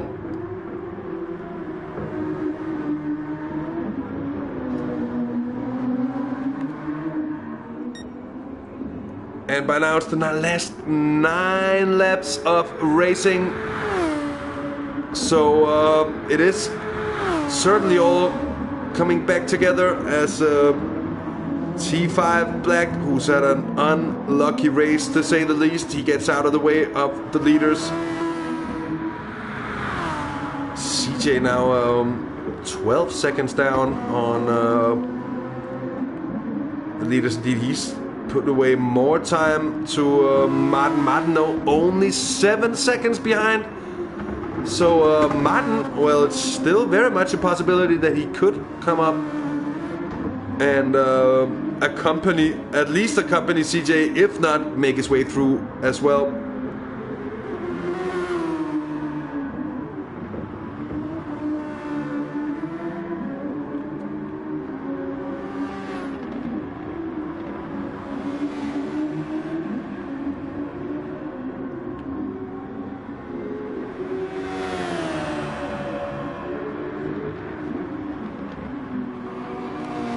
And then, of course, further down the order here is bottom running at the moment. As I mentioned before, having had a real unlucky race. TSR T5 Black being taken out, well, right off the grid by a spinning Will Friedman. Really nothing he could do about that in the situation. Talk about being in the wrong place at the wrong time. Here is GRM Bandit 11th at the moment. And then Will Friedman in 10th, so they did manage to get separated, himself and T5 Black. 12 seconds in front of Will Friedman. It is VLX Pinkery, the Volex esports driver, now with a new livery for this race. And still looking really sharp, spot on. I was a big fan of the last livery, the blue one. I have to say, though, this white edition also looks the part. Nice job on nice job to whoever makes deliveries for the Volex boys. Here is TSR Jimmy in his car guy Honda. He's 8th. He's behind Kurt 24 in the Advent car. He's 7th, of course. Welsh is 6th at the moment after getting overtaken by Wake on the softs. And it's Martin in 4th at the moment, chasing CJ Chomar in 2nd at the moment, chasing Joe of the Fire. And the gap has really diminished now. It's down to 1.5 seconds, the favor of Joe of the Fire, but it's going the wrong way for the Witty Professor. It's going the right way for the Flying Baguette in behind. Chomar really showing the class here today. Mind you, Chomar, that he shows up here with practically no practice. He does it without changing his setup. He's running this on a stock setup, and it really just shows that that in order for him to compete with the regular fast boys, and I say regular fast boys because after all they are just regular guys. They are not aliens, but they are fast guys after all. Just not on that top alien level. And just as I say that, we see Chomar making, well, actually quite a bit of a save, but he ends up losing a little bit of time on it. But I guess my point comes down to the fact that we have to keep Chomar from setting up his cars if we are to have him kept at the level of his competition, and that is impressive indeed. Here is Welsh pitting in again. Oh, no damage for Welsh, but I think he needs some fuel for the end of the race. Fresh tires. It's just fresh tires for him, and he rejoins in 7th position. So now behind Kurt 24.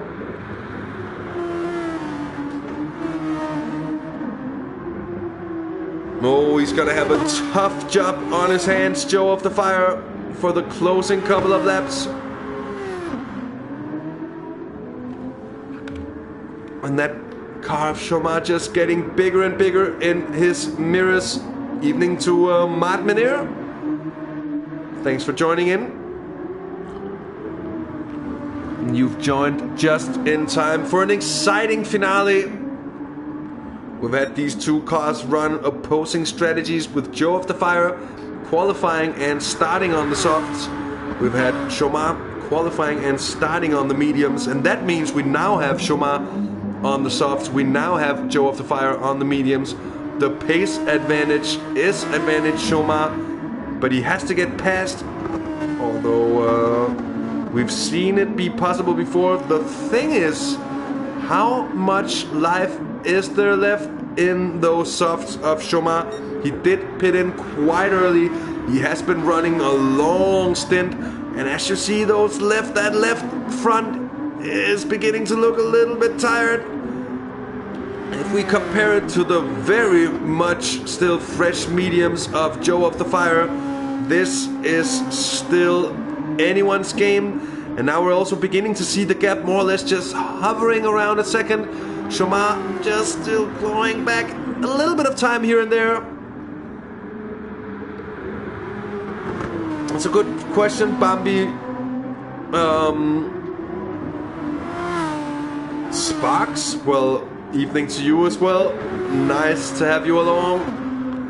And Bambi, Chomar, he's been on his tires for, well, he was in on lap 20. Joe of the Fire was in on lap 24, I think. So Joe has been shorter time on his mediums than Chomar has been on the softs. So it's not just a clear-cut advantage anymore. And as you see, just as you see that, it's actually Joe of the Fire gaining from a better corner exit down the start-finish straight. This is far from over yet. As we speak, Martin is up into third position now. CJ, I think he's having some kind of trouble. He's picked up damage. CJ has picked up damage. Is it anything we can catch by any means? It most certainly is not. But CJ has picked up damage, and that's certainly going to be a big help for Martin in the overall standings in that fight for second position. Although at the moment it is Chomar looking like he could run away with everything, at least for today. It's going to be either him or Joe of the Fire for that race win. And CJ must be gutted about that. Now it's within 1 second for the first time. And I think Joe just got a little bit of a poor run here because Chomar really is pressuring well.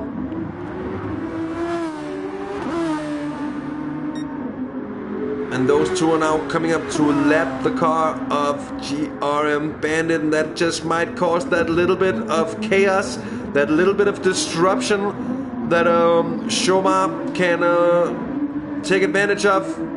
The way through the final corner here, it's still just about a second.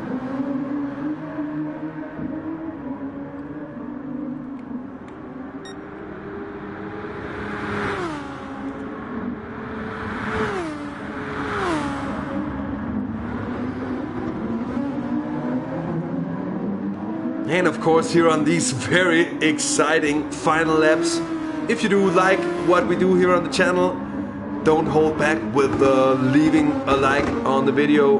And if you feel like it, well, do feel very free to subscribe to stay in touch and in tune as well. And if you do, hit that bell icon in order to get a notification every time we stream. Now look at this, it's still just hovering around that second mark between these two cars, and this is really fantastic.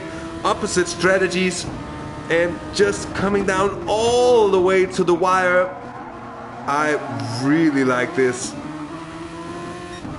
But in the end, those two moves from Chomar, where he was a little aggressive, that was on Wake CU and on CJ as well, and that was in this particular left-hander, both of them actually, as I call them, the Kevin Magnussen squeezes.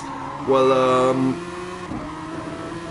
that turned out to be important because he is beginning to struggle with his tires now. I think it's not just unanimously closing down Joe of the Fire, although I think Bandit is gonna get a little bit in the way of Chomar, and I think he makes contact with the rear end of GRM Bandit there. Does he pick up damage? He most certainly does. That front arrow damage for Chomar. Oh, wow.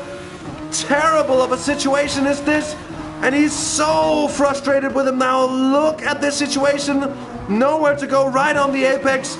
Chomar, well, I don't know what he expects. There's a car in the way. Of course, he doesn't have the time to lose this time. That might be the race favored and in the direction of Joe of the Fire, who's now got 3.7 seconds, and I think it's going to be a tough call for Chomar to pull in this time with the damage he's now picked up. Such poor luck for the Frenchman indeed. Oh.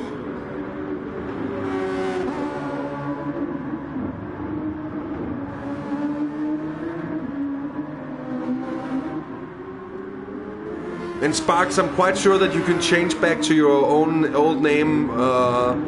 What's it gonna cost? I'm not sure it's gonna cost anything or not. Oh, Chomar. I was really expecting and hoping for this to come down to like the last lap battle or something, and to see some lap traffic being the decider of it. Oh, that's not what you want to see. But there is Joe of the Fire yet again, just showing what he is so good at. Hashtag real burp. As he keeps his head cool, he negotiates his traffic safely, makes his way through. Even a driver of the level of Chomar just lost his nerve, just lost his patience in the situation, and in turn threw it all away by having that little bit of contact with the rear end of Bandit's car. And I'm not gonna put any blame in this situation because it is truly a racing incident. I mean, Bandit has to go around the track, he has to go out of the way, but he cannot really do so at that point. So just a really unlucky racing incident, at least from my point of view there, and a shame that we're having to see the race decided by such, and for CJ as well. CJ now down in 7th position. So what a horrible, horrible race it's been for the Mad Greek, who was really leading for a long part of this race. 2/3 of the race or so he was leading after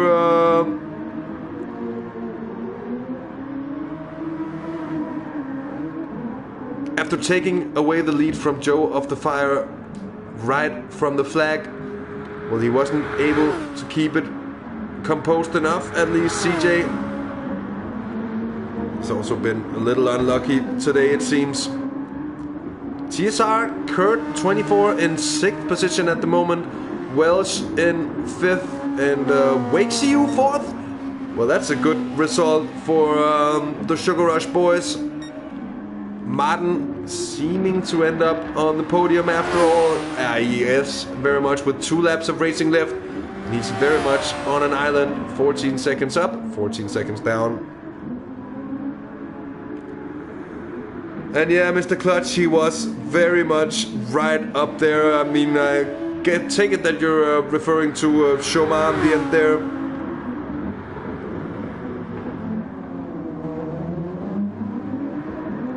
But yes, he was indeed right there up along, and then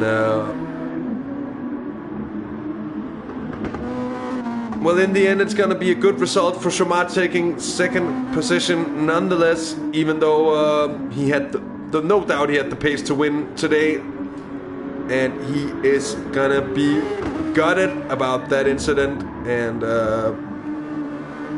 I hope he's gonna be in the mood for an interview when we're gonna have our post-race press conference. Here is Joe of the Fire, and he is, of course, now cruising towards a victory that is gonna seal and decide this championship for him, because Joe of the Fire, with this victory from round 5, is gonna be the champion of the first season of the TSR Super Formula Series.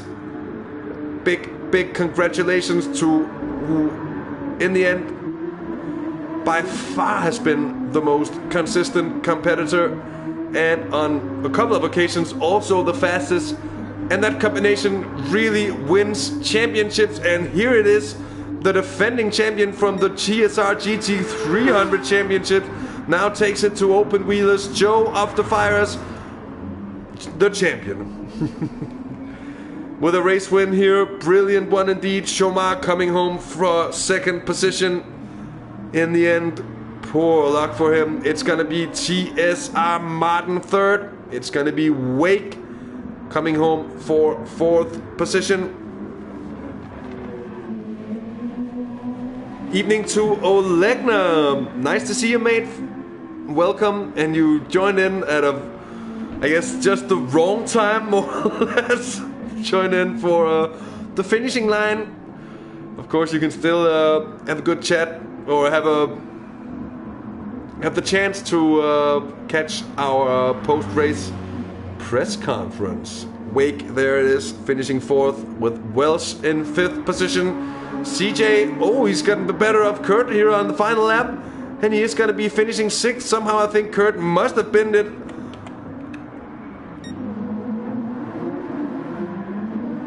Was a little bit of a slide on the final chicane exit, as CJ does manage to pull out a final overtake. Pinkery comes home for 8th position in front of Jimmy, who comes home in 9th, and it's gonna be Will Friedman for 10th, and then a lap down, of course, GRM Bandit involved in that unlucky incident with Shoma. And T5 Black, who's been anything but lucky today as well. Here it is, with Will Friedman crossing the line. So there it is, the results. And Apple, you are completely correct. Joe does win the championship with this victory. A big congratulations to yourself as a team owner. And no, CJ, luck very much also plays a part. And yeah, Mr. Clutch, I'm glad you appreciated the racing on display here tonight. It was an amazing race, I think, as well. Really great to see how it was so close to being just what I described with the strategy. It could have been even more fireworks than it was. But in the end, that final bit of it got taken away from us. But it shouldn't be spoiling what was in the end a great bit of racing here from the Nürburgring GP in the TSR Super Formula. I am going to just ask if the top 3 are interested in an interview tonight. Of course, Joe of the Fire might not be, but then it's going to be number 2, 3, and 4, I guess, instead. But anyways, the worst thing that can happen, if you ask, is that we get a no, and therefore, I'm gonna ask.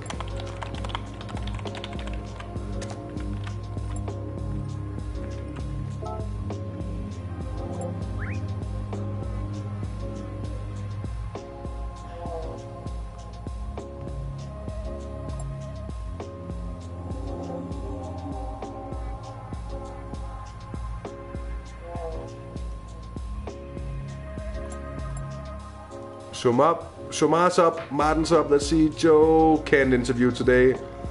So that's gonna be 4th. Then we're gonna see if Wake wants to join the press.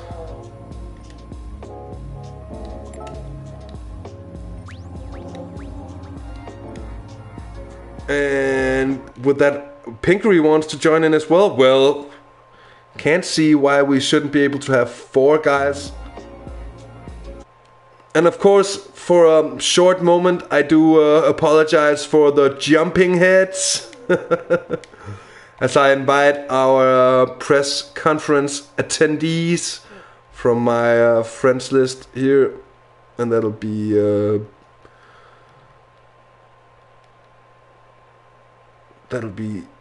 Shomar, Martin, and there's Martin. And the thing is do I have Pinkery on my friends list? Shouldn't I? I love this. I'm just talking to myself.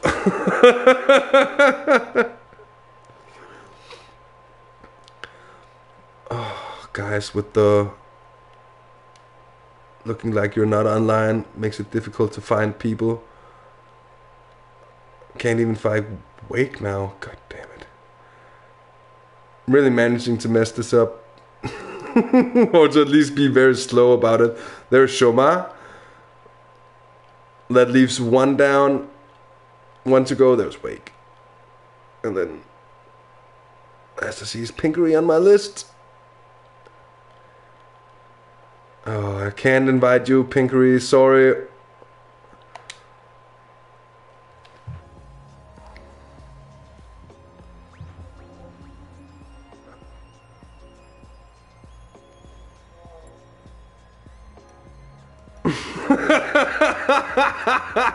Ethan, that's absolutely brilliant.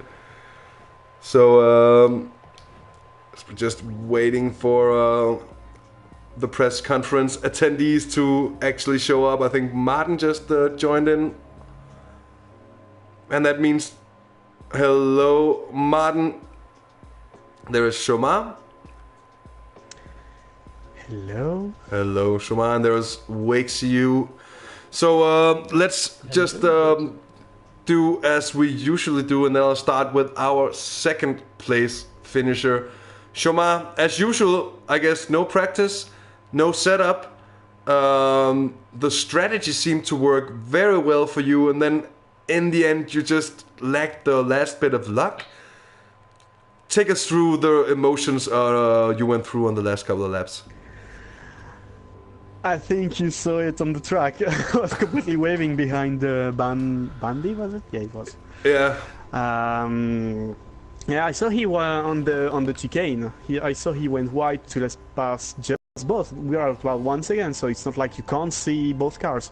Then he went back on the line when I was coming, and even if I braked, I just tapped his rear and I got the front end damage. So no downforce on the front, and as you said, no setup as well. So it was dead already. So that was I was filming in the tank, like what have you done? I was literally. For sakes. I could imagine some dirty French glossaries that are being spat out in the car. But never mind, I don't think it should be the last impression of an otherwise brilliant performance, setting a very good qualifying time on the mediums, and showing that that it might actually have been the faster way through today. How did you decide to start on the mediums today? Had you done any testing of track conditions? My testing was the qualifying session, so... Okay. Like I used to, I was like, okay, I will just take the full tank, because it was most likely what the race could do, maybe 90%. And then I took the mediums, because at the start I know how to start on the mediums more than the softs, without traction control, and I was like, if I have damages, I prefer that it's the mediums who just suffers the damages than the softs. And then on a lighter car, we'll put the softs so they can last a bit longer, and more so, I can just go and try to go as fast as possible without traffic. So because the dirtier was really a thing on some corners, so I didn't want to screw my softs on that, and at the end I couldn't. I had like big troubles to catch Joe. On some corners I was losing maybe a few tenths, so yeah, it was very hard, but it is how it is. So yeah, so but good job in the end, and yeah, congratulations in the end on second place as well. Thanks. Let's hop on to TSR. Martin, third place on the podium finish for you, and it also looks like you're in a strong place to finish second in the overall standings. What are your thoughts about your race today?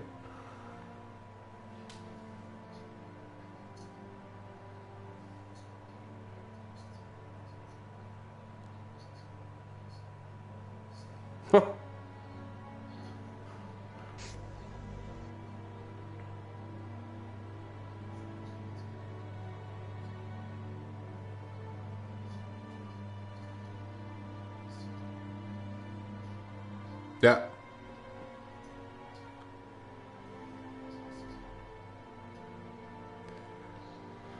And you chose the same strategy as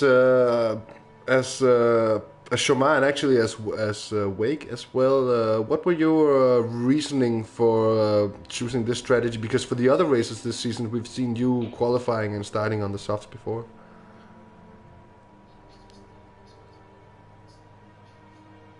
Oh, by the way, Martin, sorry to Martin, you need to for the next time we're doing an interview, you need to turn on your settings, your party settings, to actually allow people to hear you in the party, because right now I'm just talking to myself.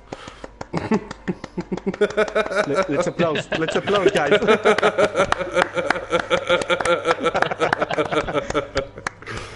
Okay, so I'm just gonna move right on to Wake. So should be fine the next time. Sorry. No problem, Martin. Wake, fourth place for you today. Sugar Rush performance with what is, I think, the best result of the season so far, if I'm not completely mistaken. And I think so too. And also great success with starting on the mediums. You had a very clean race, it seemed, flying under the radar without too much drama, except for that one part where you got overtaken by Chomar through the middle sector of the park, getting squeezed out. What was your experience of that situation in particular? Well, I was at the moment on pretty old medium tires, and I know that Joma was on fresh soft, so I knew he was way quicker than me, and he was going to catch me. And I was actually going to lap 30 before we go to pits, but then when seeing Joma catching so quickly, I was just going to a different strategy and plan B and go a little bit earlier into the pits. So yeah, I was expecting Joma just to fly by. So Okay, but that's also what happened in the end, I guess. The situation. Yeah. But it's just if you felt a little squeeze or not. It certainly looked like a little squeeze in the situation. But of course, no, it was fair. It was fair racing. yeah, of course. I did a bit outbreak myself. I know I did outbreak myself a few times here, like even alone. Never found a good breaking point here with this car. It's the first time I drove this car here. So, yeah. Sorry for the guys if I squeezed a bit at this. I don't. Trying to turn. I think there's no problem at all. I just had a bit of fun about the Kevin Magnussen-esque squeezy nature of the two passes Joma at exactly the same spot and exactly the same way that you kind of squeezed both Joma and CJ out in the same place. I just had a little fun of my own of that. But anyways, we are gonna round off the press conference with that. Thanks for joining in, Joma, Wake, and the mute Martin, who actually did speak, although you didn't hear him. I should be on now, I think. We should be on now. So, Martin, maybe we can just go through just quickly again. Your qualifying session seemed to go very well. You seem to have a good strategy for the race as well, and then just luck on your side as well for the race to finish third. Yeah, I think the coin kind of fell my way, to say it in a Dutch fashion, because qualifying it was good. Well, it was fine. I think I could have got a little bit quicker, and on the strategy part, I should have switched to the softer compound a little bit earlier. But other than that, I think I had quite a good race. All right, that's good to hear. What were your what